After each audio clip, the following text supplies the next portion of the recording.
Troisième, le chœur cerf, chant 8 et chant 9. Galope, galope. Où sont le silence des forêts, l'odeur des mousserons, l'herbe vermeille des aurores? Galope, galope.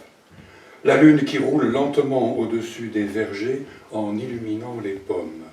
Les immenses avenues en droite ligne des poussières du soleil avec leurs millions de carrefours d'iris. Le lit où le fleuve halète et rêve en tordant ses bras. Le gémissant araire qui ravaude le velours brun des étaules élimées de lumière. Galope, galope. Où sont les calèches vertes du couchant, prêtes à partir pour des Amériques souterraines? La barricade mystérieuse des façades pâles sous la dentelle de fer des ormes nus. Les serpents de feuilles mortes qui traînent leurs écailles sur les terrasses et coulent dans les seaux de loup.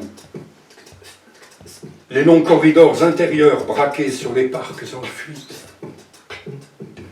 Le dénombrement des symboles d'un monde surnaturel.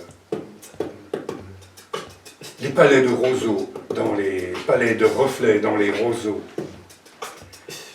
Les balcons au cours desquels siffle perpétuellement le lancer d'échelles de cordes. Galope, galope. Et les imaginaires, où sont-ils? Quand l'orage et la colline jouent contre jouent comme la reine de Saba et Salomon se vautrent dans les sainfoins de l'horizon.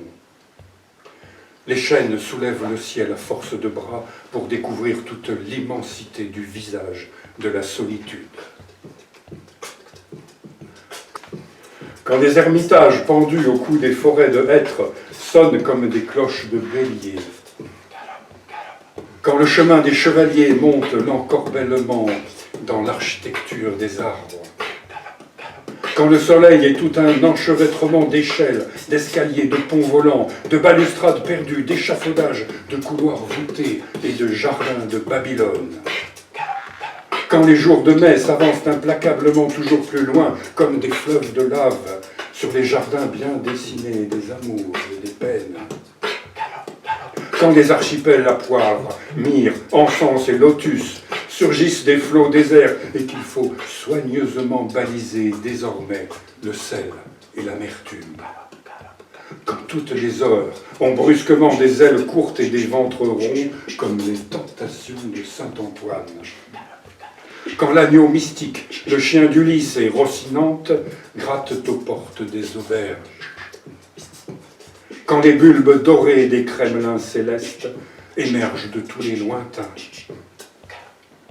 Quand on comprend enfin qu'on est toujours au pied de l'espace, comme au pied d'un mur, et que tout monte, même la mer. Quand le vent annonce les miracles avec la voix du bateau qui réclame le pilote à l'entrée du port. Quand la nuit tire de longues étincelles des dormeurs comme l'acier du silex. Quand le soleil lui-même navigue avec un gabier dans la hune et que l'azur recouvre à peine la carapace des monstres serrés les uns contre les autres comme les pavés des rues. Où sont les chansons de marche des fleuves, les ruisseaux qui courent derrière leurs fifres, les pluies qui chantent dans les grondements de tambour, l'adieu va des longues chutes d'eau qui se précipitent dans l'héroïsme du haut des montagnes? Où sont les timbaliers du soleil? Où est le fracas des cymbales de l'iris? Quand brusquement coule de vallons en vallons le roucoulement de harpe des grands êtres sur l'orage. Quand des troupeaux de monstruosités bleues baleines poussent tous ensemble des beuglements d'orgue dont on a l'habitude, puis brusquement, ils chantent d'une façon effrayante le long chant de basse presque paisible de Béhémoth en train de paître l'univers. Où sont les grands ciels bâtis de briques assyriennes? Les saules qui sifflent comme des fouets persans? Et ces invisibles Tibétains des nuages qui font virevolter l'Orient de toutes les routes avec le reflet de l'écarquillement des mers?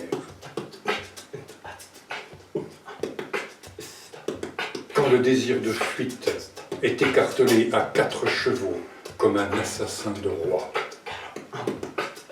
Où sont les vastes plaines à travers lesquelles les peuples ivres, comme Néron, titubent dans les arbres et les marais? Où est la flèche des oies sauvages lancée vers le zéro de la cible? Galope, galope, galope, galope. Comment ferons-nous désormais pour vivre gentiment à la petite semaine?